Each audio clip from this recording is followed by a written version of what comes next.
Yeah, the Hellions really just there to check out if there is an expansion, just making sure there isn't any sort of aggressive play coming from Orchid. But his Banshee is in the mineral line. It's gotten one kill, and it's got a really small window here, but some nice micro from SCV pulling back his harvesters to get them out of the line of fire. Cloak goes down on the Banshee. Some nice kiting here. Forces a scan out as well. Should be able to barely get out of it, and he Which does leave the front open, and there's only one siege tank there. These 4 Hellions could just run right by it.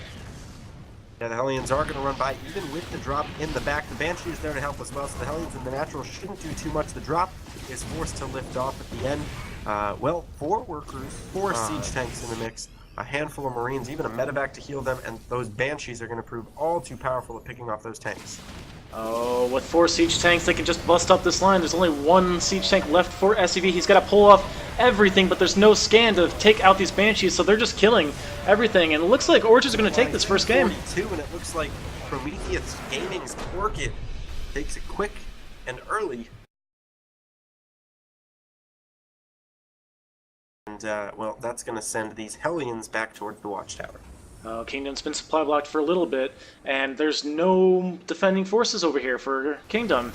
And this drop just comes right back into his mineral line. Kingdom's just going to start losing SCVs, and who else knows what, because there's still stuff here. A huge hit there from that Hellion.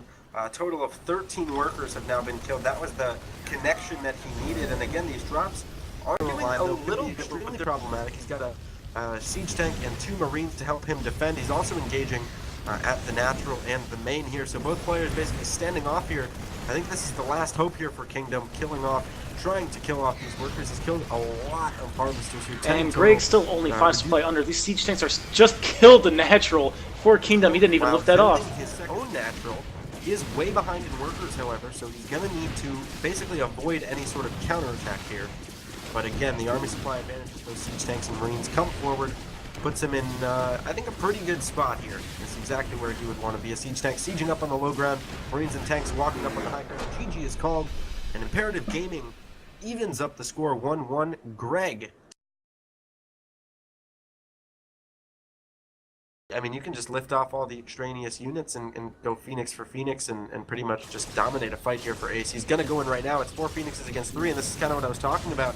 2 Phoenixes, 3 Phoenixes are going to fall. Any way he can hold off this attack, then, you know, he might just be okay, but it's over 100 army supply to 60, and that DT is not going to like what it sees here. Dies to, well, fake Colossi and a whole lot of Protoss here, and here comes the main engagement. A couple of units going down very quickly. The Nexus immediately being targeted. A Time Warp goes down to separate Mannersman's army from Aes's.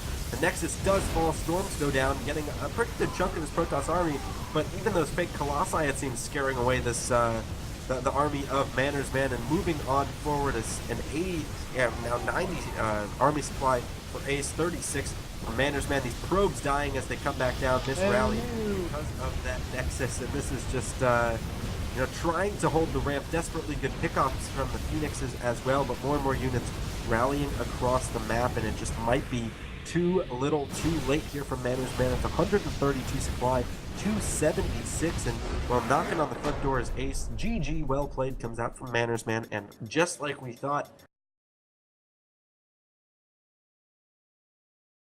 and he's getting a Baneling Nest, so off of one base, it looks like we're going to see some hyper aggression here from Hodor Hype, and with no Lings really to his name here. There are these 2 Lings, but what are they going to do against 8 Zerglings?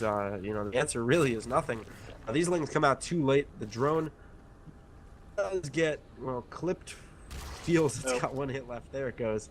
And, well, Sacrilege is stuck on 1 base here and getting his own Baneling Nest, but it's going to be quite a bit later, about 30 seconds later than his opponents. Hodor's trying to set up for an expansion over here behind this. It's definitely not all in, but the amount of pressure he's putting on is going to do very well. Sacrilege finally overtaking supply count for. But again, there's way more Lings on the map. There's Baneling is running up the ramp here for Sacrilege, and well, if they get some decent connections off, oh look at those glowing Banelings. Oh! 2-for-4 trade, and now free reign for the Zerglings of Sacrilege. Wow. Oh, what they do. They did get the hatch anyway. Cancel it is at the very Oh, second. There's no defenses whatsoever, and these Banelings are just gonna kill. Oh, okay. Oh man. Really nice Baneling. 7 drones and plummeting on the map here for Hodor. The Queen is gonna fall. The Roach is popping out. Well, what in the world are they gonna do when you have no drones to back it up? GG comes out and well, here comes the Oracle. It should do a pretty good amount of damage here for sure, I would think. We'll have to keep a tabs on the workers killed. Already 5 workers have been killed. 6 and a couple Marines, 7 and 8. So sending in Marines one at a time like this, not the best way to deal with the Oracle. It gets 8 workers and 2 Marines for its trouble, and now the second Oracle coming in can delay this turret, but it's just going to go straight for the SCVs before the turret finishes.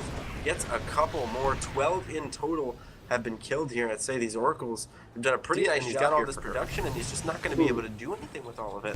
The Oracles come back in. There are Marines here, but again, they're getting more workers, and they're just going to be able to run away here. Joker stims, and a late pull there. The Stalkers blink in to pick off the medevac, but they're going to pay for it with their lives.